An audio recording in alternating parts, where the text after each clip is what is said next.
L'immeuble en question est situé sur la fenêtre verte sur la gauche. Donc on voit dès le départ un bâti dégradé. Voilà, donc on arrive devant un immeuble qui a été frappé par un arrêté préfectoral en avril 2011 avec une obligation qui s'imposait aux propriétaires d'héberger ses locataires au 1er juin de cette année. Travaux qui devraient être terminés en novembre 2011. Donc là nous allons essayer de faire un point sur justement cet hébergement de nos locataires et puis voir éventuellement si des travaux ont été entrepris par le propriétaire.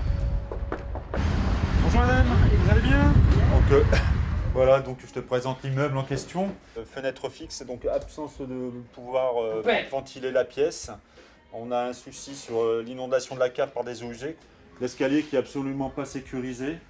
Des infiltrations sur les toitures secondaires, sur les extensions. Donc on peut observer encore l'ensemble des traces.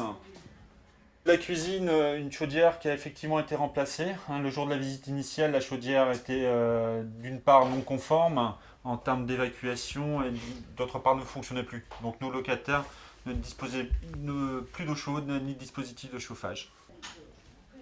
Donc partie secondaire, donc absolument aucune isolation. Donc ce qu'on va observer, alors attention à la plaque, donc qui nous amène à une fosse pour risque de chute. Donc ce qu'on peut observer lié à un problème justement d'isolation et de renouvellement d'air, donc un développement de moisissure sur le plafond.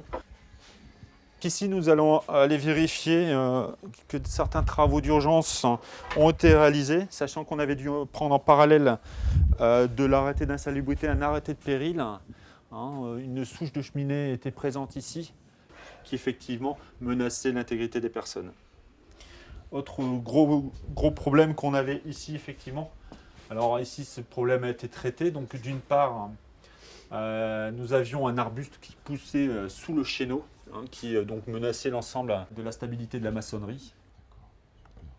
Alors donc ici, l'un des principaux problèmes de ce bâtiment, c'est un problème d'assainissement. L'ensemble des eaux usées donc, du logement se déverse dans la cave. Le danger effectivement de cette situation est bien évidemment la propagation de germes pathogènes.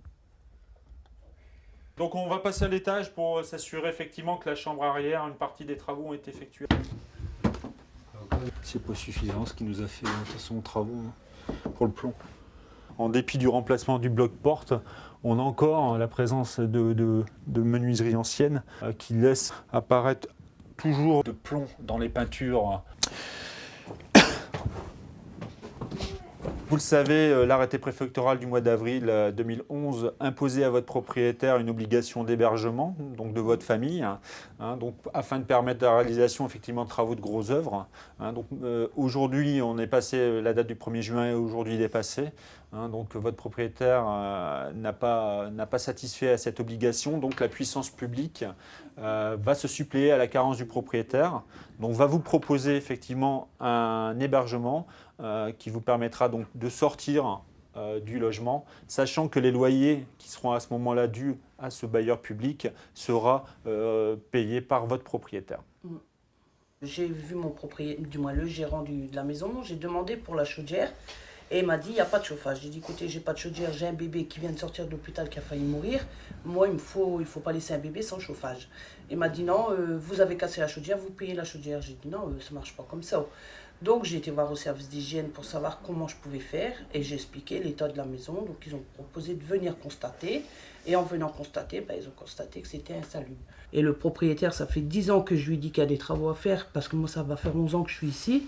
Ça fait 10 ans qu'il sait qu'il y a de l'eau dans la cave, et maintenant, il dit que c'est pas vrai. Donc, j'ai fait plusieurs fois, parce que moi, c'est la cave qui paye le location logement. Moi, j'ai fait plusieurs fois j'ai arrêté de moi-même de payer le complément de loyer. Et je disais, je le rembourserai quand il aura effectué mes travaux. Donc, le chantage, c'était vous payez, on fait vos travaux. Donc, moi, j'envoyais la totalité, et les travaux ne se faisaient jamais. Ça fait 3 fois que je le fais, 3 fois que les travaux ne se faisaient pas. Là, il a fallu que c'est l'hygiène qui bouge pour dire que monsieur fasse les travaux, mais à contre-cœur. Je trouve que les services d'hygiène sont très appropriés pour ce genre de situation. Donc, J'ai trouvé un bon appui auprès d'eux et au moins ça a fait qu'on ait au moins quelques travaux déjà d'effectuer, qu'on puisse vivre paisiblement dans la maison plutôt que de mettre des bassines aux fuites et tout. On a déjà, et au moins on a quand même su avoir pour le reste de l'hiver un peu de chauffage et d'eau chaude. C'est Solène. Elle est suivie tous les 2 mois par l'hôpital de Ron. Et suite à l'insalubrité de la maison, les services d'hygiène nous ont proposé de faire tout le monde une plombémie pour les enfants. Et le docteur n'avait pas encore les résultats, mais Lille m'a appelé en disant que la petite, il y avait du plomb, donc il faut refaire une analyse de contrôle là, dans ce mois-ci.